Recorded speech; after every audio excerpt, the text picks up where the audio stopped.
Hello and welcome back to Mulch. How are you? I am okay. We're in the thick of it here in Leeds and life is busy. So okay, I think is a good place to be. But more importantly, I just can't quite believe that we're in the last week of January already. I mean, it feels a little like we've had all of the rain from last season in the past couple of days, and it's been cold and grey. At least that's what it's been like here in the north of England, and it looks like it's been similar across the UK. But weirdly, I hear that it was snowing in Madrid this week, so the weather really is completely nuts. The end of the month has marked the end of the first month of Grow Club, and we had our first money session, which was so helpful. We did that on Monday. The focus of the session was cash flow and forecasting, but we also talked about other things, and Becky, I can call her the in-house accountant, in broad terms for Grow Club, answered some really helpful broader questions, and that makes it easier to nail being a small business owner, just knowing that actually the basic questions are answered and you've got a clear understanding of what you need to do. I should be clear that Becky is not actually the in-house accountant for Grow Club. She is there once a month to give advice, training and teaching on aspects of accounting that make it possible to run a small business properly. And it's incredible to have got started with that. Thank you so much to everyone who left a review after last week's podcast. I'm really grateful. If you didn't hear last week's episode, I asked all of you listening to write a review of the podcast wherever you listen to it, because it really helps other flower farmers to find Mulch. And I also love to read them and to hear what you're finding useful and what you'd like more of. But most importantly, it means that this free resource for flower farmers is pushed out by Spotify and by Apple the more they see the reviews coming in. So if you haven't left a review, stop listening now, write a podcast review before you forget. Thank you very much. Okay, so we're at the time of year when seed sowing is like everywhere in flower farmer land. It is at the forefront of my mind. It's at the forefront of my to-do list. It's all over everybody's Instagram posts. It is absolutely everywhere. So this week's episode is taking an unusual step away from business and business mindset, advice for flower farmers, towards the actual growing. Now, this isn't so much of a shocker when you nail the reason that I'm going to talk about this today. Ultimately, seeds are a huge expense. So really this is about money. It's about making the most of the money that you've spent on seeds to make sure that you get the best quality seedlings to grow your plants from at this time of the year. So that's why I'm talking about seed sowing. And I have a couple of seeds that I'm going to talk about specifically at the end, but really I wanted to share my top tips for making sure that you get the best germination and therefore the best out of the money that you've spent. So the first top tip is fresh compost. Now, I'm aware that it's not the most popular choice, but we currently use Silver Grow multi-purpose compost. The important thing to me when you're germinating is less so the brand, though I'm aware of challenges with all sorts of brands across the board. It is more about knowing that it's fresh, that it's not soggy, it's not stinky, it's not mouldy, it's not been sat around forever, it's not full of slug eggs. The way that we make sure that our compost is always fresh is by doing the opposite of what we would usually do. So lots of things, because of our scale, we would buy in bulk, by the pallet, by the giant ton bag, by the truckload when it comes to compost. But when it comes to seed sowing, I only buy 10 bags of compost at a time.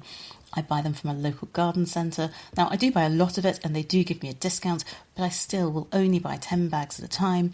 I check the bags, so I make sure that I don't take the bags that are on top of the pile.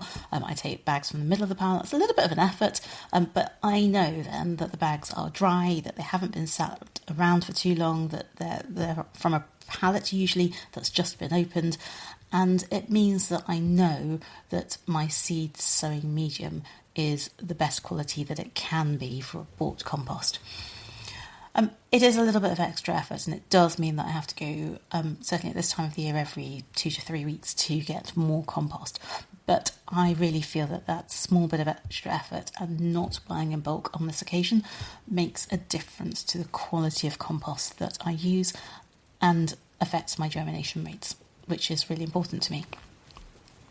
So the second thing that I would say, so my second tip for today, is to make sure that your compost is really genuinely wet and soaked through when you put it in your cell tray. So whether you put it directly into your cell trays or whether you use seed sowing trays, make sure that you soak your compost really well the first time.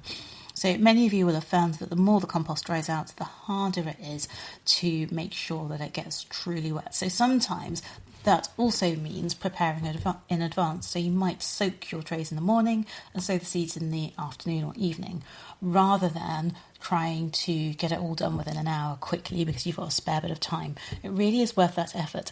And the reason it's worth that effort moves me forward onto step number 3. So my third top tip about seed sowing to get really good quality germination is to make sure that when you sow your seeds, when you sprinkle them on top, whatever method that you use, you make sure that your seeds are in contact with the wet soil. So it's not enough to sprinkle the seeds on top of the soil. Make sure that you use a clean, dry finger or a tamper to press the seeds into wet soil. And the reason for this is that the seeds need contact and they need the moisture to break their outer casing so that they start to germinate. Without that contact, the germination becomes more erratic because the seeds don't get wet enough, and therefore they start to think about doing something and they don't do something, and then they sort of dry out because the surface dries out really quickly. Failing to push your seeds into good quality wet soil will drastically reduce your chances of decent germination. Okay, top tip number 4. Now, this one is particularly true if you're using a heat mat or a propagator. And what I'm going to advise you to do is to check the weight of your seed sowing tray. So whether that's your cell tray or a seed sowing tray, check how heavy it feels, both when you first soaked it and then if it's in a heated environment, especially at least once a week. You might think that I'm nuts. I'm not nuts. So obviously I check my seeds all the time. We do seed watch. I love seed watch. I love that, limonium will germinate in a couple of days and it will take 700 years to get some mollicella to do something. But seed watch only tells me that I've got seedlings. Checking on my trays is about checking the health of my propagation process. So as we heat our soil, we're also causing the water to evaporate. So we're not only causing the kind of perfect environment, the perfect warmth for our seeds to germinate, we're also evaporating the water that we've so carefully made sure was soaked into our compost. And as I've already said, the seeds and seedlings need the water to germinate and to grow, and they need that water to be in the soil, not in the atmosphere around them. So it's really important to keep an eye on the compost and make sure that it's not getting too light or dry. In terms of putting this into practice, if a seed tray is in the propagator for me for more than a week, I lift it and I check it to feel if it still feels heavy or wet enough. This is a feeling. It's definitely not a science. It's definitely more art, but it's so important to get to know what your seed trays feel like when they are full, when they're nice and soaked, to help that propagation success rate. The trick is to catch the seed trays when they're starting to get a little lighter and to pop them in some water to bottom soak again until they're nice and heavy. The reason that it's important is because when the compost gets completely dried out, if you forget or if you let it get too light, it's much harder to get it to soak up the water by osmosis again. Top tip number 5. If you have any kind of cover on your seeds, lift it regularly, daily even. Pour away the condensate, that's the droplets of water that form on the lid, and waft the surface briefly, and then shove the lid back on. The reason that you're doing this is to create airflow and also to stop all the water dripping down onto your new seedlings. We do want the surface of the soil to be moist, but we don't want it to be stagnant. Stagnant areas without airflow mean that we get damping off and we get botrytis and germ formation and mould, and that also affects the quality or the longevity of your seedlings.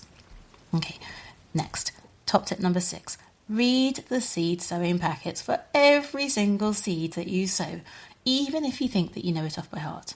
I still check these things. I do. I still check these things. Make sure that you check whether something does or doesn't need light to germinate. If your seeds need light, don't cover them. And if they don't need light, do cover them. I know that sounds incredibly basic, and I do not mean to be patronising.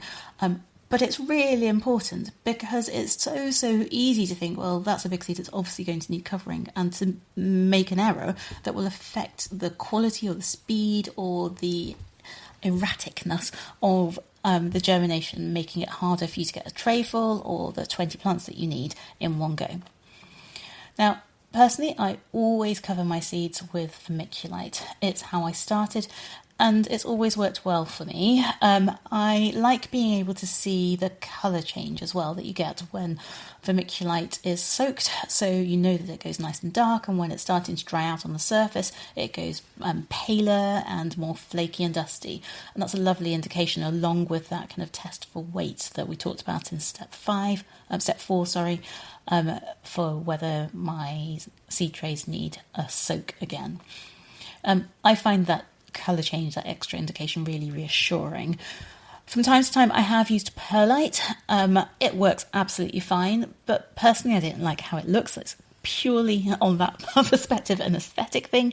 I also don't like not being able to tell when it's wet. I do use perlite to aerate my soil if I'm potting things up, but I don't tend to use it to cover things. The key thing for me is that you use the same thing consistently and you get to know how it works so that you know how to spot when you need to do something. Okay, top tip number 7. Be patient. I'm going to say it again. Be patient. I'm a huge fan of SeedWatch. I'm still excited every time I see seeds germinating, especially when there's something new that we're growing. But a lot of seeds that we're working with really do need more than a day or two, more than 3 or 4 days, and sometimes more than a week or two to germinate. Be patient. One of the things that I'm loving this season when we're sowing seeds, and we have started just about already, is that we're using a lot of our own saved seeds, and the germination rate is incredible.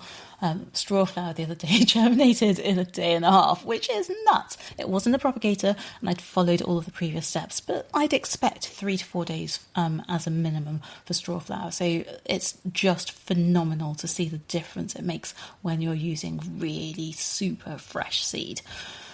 Okay, so those are my 7 top tips to make sure that you give your seeds the best possible chance to germinate.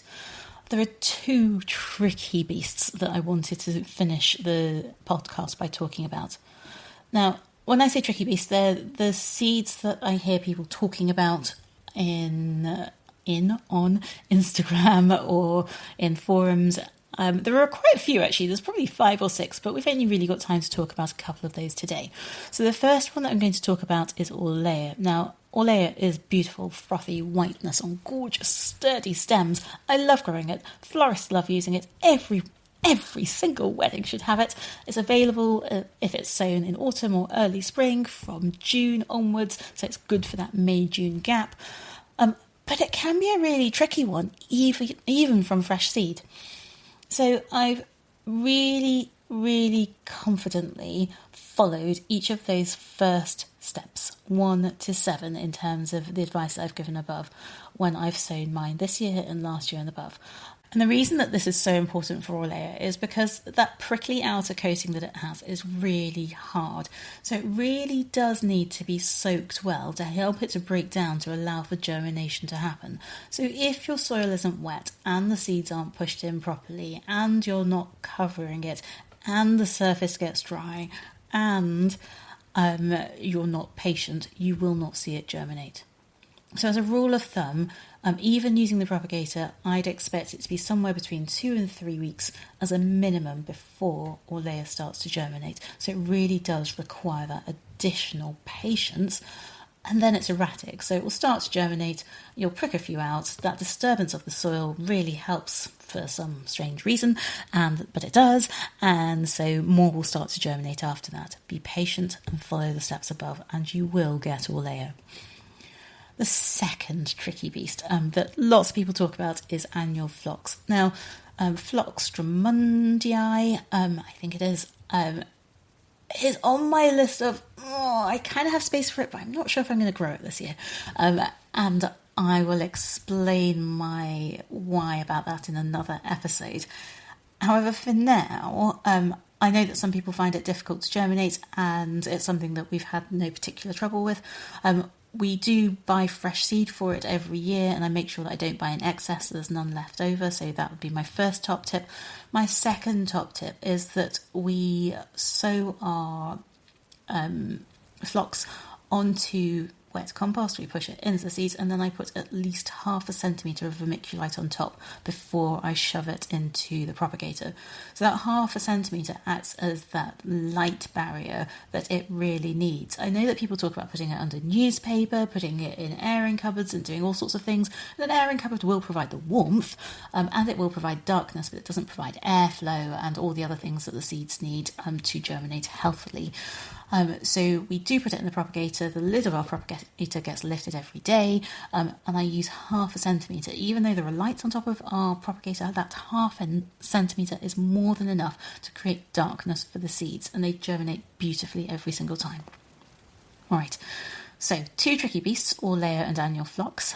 7 top tips for good success rates as you head into true seed sowing season, which starts this week coming, or the first week in February if you're in the UK. As ever, I would love it if you would leave a review of the podcast. Head to the end of the show, click on the review button, give us some stars and some words. Tell those servers, I'm not an IT person, tell those people who provide or host, that's the word, host podcasts, that this is worth listening to, so that more growers will be able to find it. I'm really grateful to you for taking that time to do this. What else do I need to say? I won't be back next week. So next week I'm taking a week away from the podcast. I'm going to allow myself a week of compassionate leave to bury someone close to my heart. I will be back the week after, so that's Friday the 13th of February, with another episode of Mulch, talking about something to do with the flower farming business in practice. Until then, please stay well, please look after yourselves. Rebecca.